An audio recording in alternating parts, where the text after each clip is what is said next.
Welcome back to the TradNurse podcast. Today, I want to talk about something that's going to make some people uncomfortable, but it needs to be said. Catholics should not date or marry non-Catholics, and I'm going to tell you why. There are two reasons marriage exists. First, to get you and your spouse to heaven. Two, to get your children to heaven. That is it. That is the whole purpose. And so everything else, every decision, every habit, every fight you have serves those two ends. Every issue becomes a battlefield. And here's the problem when you marry outside of the faith. You have to have conversations on children, where the kids go to school. Do you send them to public school or to private or more traditional? Where does the family worship? I baptized my children and wanted to raise them in the Catholic Church and started going to Mass. My husband had a different plan.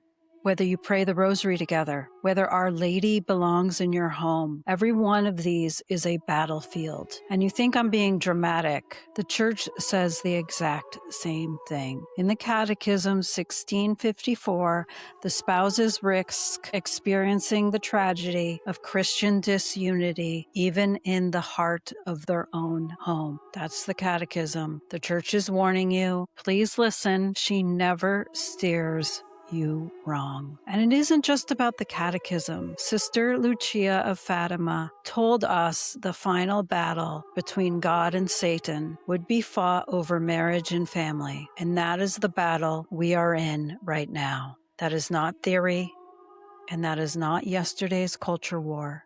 That is today. So don't walk into that battle with a divided household. Your religion is not a hobby. And here's why this hits so hard. Your religion determines how you view reality. It determines who you are. Don't let anyone tell you that you cannot speak about your religion.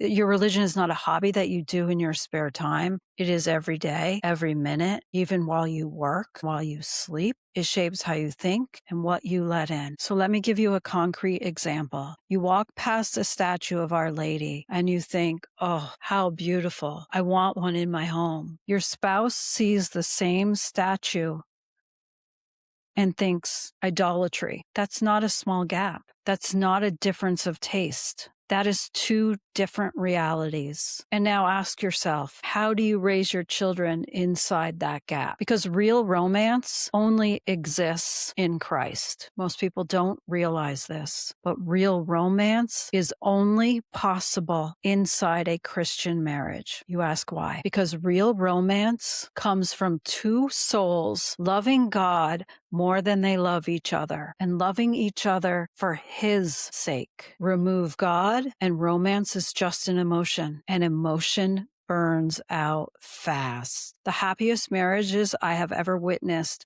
all share one trait. Both spouses love Jesus Christ more than they love each other.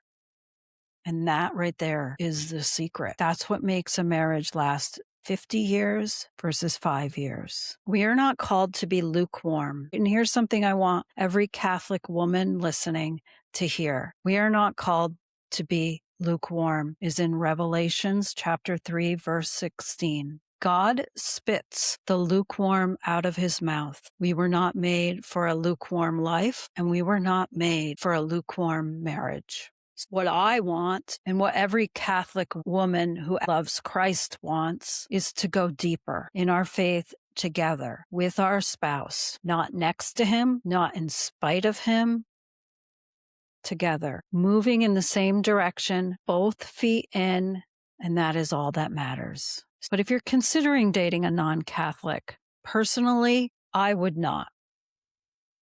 But if you're going to, at least ask the right questions. There's two that are really important. Are you open to Our Lady? A soul drawn to Mother Mary is a soul being drawn to her Son, and it is a sign of predestination. There are a few Protestant men that adore Mother Mary. Another question. If you disappeared tomorrow, would that person keep pursuing Christ? Because if the answer is no, they aren't pursuing Christ, then that means they are pursuing you.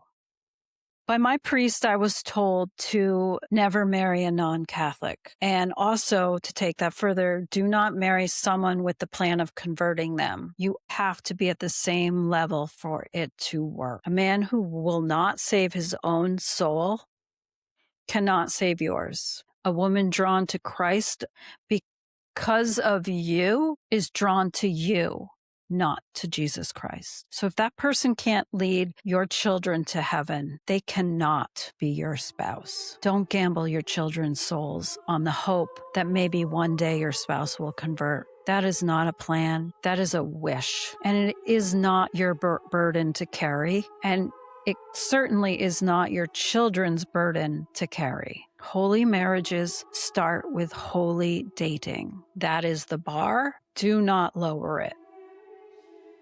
I already know what some of you are thinking, so let me say this clearly before anyone clogs up the comments telling me I'm wrong. You can marry whoever you want. Nobody is stopping you, and nobody is against you. But we, as Catholics, do not have to participate. We can be happy for you from a distance.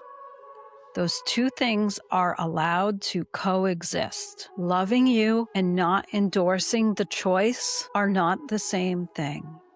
And so here is the truth. Catholic marriage is hard enough between two Catholics. Don't add unnecessary crosses, unnecessary confusion. Don't import extra tension into the foundation of your home. Don't build the most important earthly relationship of your life on a fault line you'll be standing on for the next 50 years. Marry someone who is on the same path as you. Someone who knows where you are headed, someone whose hand you can hold all the way to heaven and will hold your children's hand in the same way. That is the only kind of marriage worth having, and it's worth waiting for. I'll be praying for you. Put in the comments your thoughts, but be kind. I'll see you next episode.